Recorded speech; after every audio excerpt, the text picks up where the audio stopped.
Please tell me that this isn't a dream.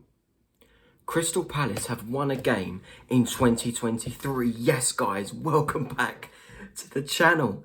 Crystal Palace 2, Leicester City 1. Oh my goodness me, that is such a relief for the club, for the owners, and for Roy. Like, I was very disappointed when Roy came in, but I didn't think of the bigger picture here. He knows the club, he knows half of this squad. The other half who didn't bring him in are good enough to get us out of trouble anyway. This game was brilliant. And the thing is, right, I'm not trying to say that Vieira was the ultimate issue, but let me bring you out a stat, shall I? We had more shots on target in the first half than we did under our last 12 Premier League games under Vieira combined. So we had more shots in 45 minutes than a total of 12 whole games in the Premier League under Vieira, his last 12 games. That just shows you this squad has the potential. And now we're finally starting to see it. With this run that we've now got, this was the perfect start. This was the dream start. First half, one thing we have to work on, though, is definitely putting the ball in the back of the net. Because 20 shots and 2 goals isn't good enough. We should have been out of sight from the first half. Great goalkeeper from Everson. And, you know, some poor finishing from Palace in that first half. But hey-ho, we still got the win. But it was just a little bit bad, the first half, in terms of putting chances away. Leicester was so close to taking the lead as well. It was a cross from Christiansen, and it hit the post. So close to a Leicester advantage. And in the second half, they did get the advantage. It was a really good take from Ricardo Pereira, the substitute. Guaita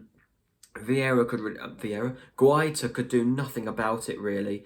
I'm glad to see Guaita back in goal, because I do think Whitworth still needs a little bit of development on his part. But there you go. It was a brilliant goal from Pereira, 1-0 Leicester. And to be fair, I was thinking the worst, because, you know, we put our best efforts in that first half, and for us to not get something out of that would have been heartbreaking. But 3 minutes later, literally 3 minutes later, one free kick. Eze, a brilliant free kick off the bar, and it went in off the keeper's arse, Everson. And it's an own goal to put us level, and the last minute winner. I was at work. I looked at 90+4, and the commentary said, Ayew's cross goes out for a goal kick. And I thought, oh my God, here we go. That's it. Started work. Literally an hour ago, I found out that Jean-Philippe Mateta won the game for us in the last kick of the game. Now, I've been criticising Jean-Philippe Mateta massively for whatever reason, right? He gets the ball, brilliant touch, brilliant finish. Why didn't he do that against Liverpool, for example? But it was a brilliant finish from Jean-Philippe Mateta. I still don't think, though, he deserves a place in the starting 11 against Leeds, because that is a massive game. They got beat 3-1 by Arsenal today. And, you know, this could be a massive advantage on Easter Sunday against Leeds. But it's 3 points. But again, we are still in trouble. Let's get that right. We are now 5 points clear of the bottom 3. I would like to call myself 10 points. I want to be at least 10 points clear before I can say that we're safe. Even if we're 9 points clear, I still don't see ourselves as safe. We need to get these results big time. So, we got the result today. Absolutely wonderful. Now we have to go to Leeds and play the same way. Go to Southampton, play the same way. I'm glad that Doucouré didn't get a yellow card, because he would be out for 2 games. Everyone showed effort, a lack of fear.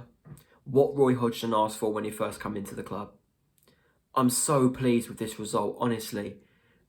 It just means so much to me. And, you know, come the end of the season, if we stay up by 3 points, we'll be looking at this game. 100%. We'll be looking at this game as one of our best achievements since we've been in the Premier League. A 94th minute winner from the player who I didn't expect it to come from. As soon as I saw that Jean-Philippe Mateta was coming on, I thought, oh, here we go.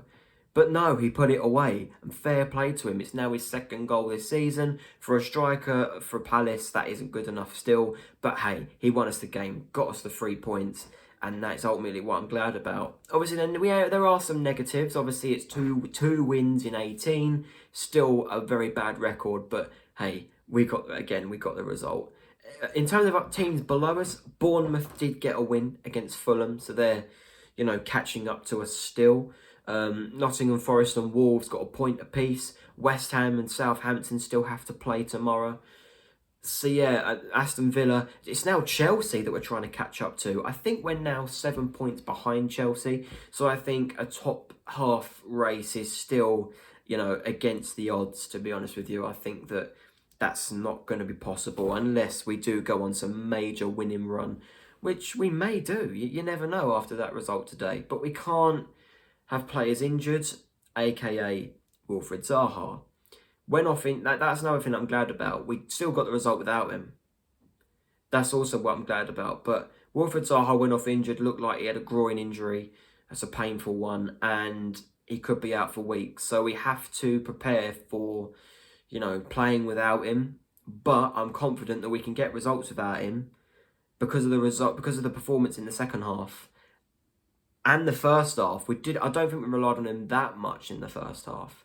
But yeah, guys, I'm so happy with this. Crystal Palace 2, Leicester 1. Leicester are in trouble, by the way. They weren't good at all. Anyway, guys, like, share, and subscribe. Double salute. Goodbye, guys.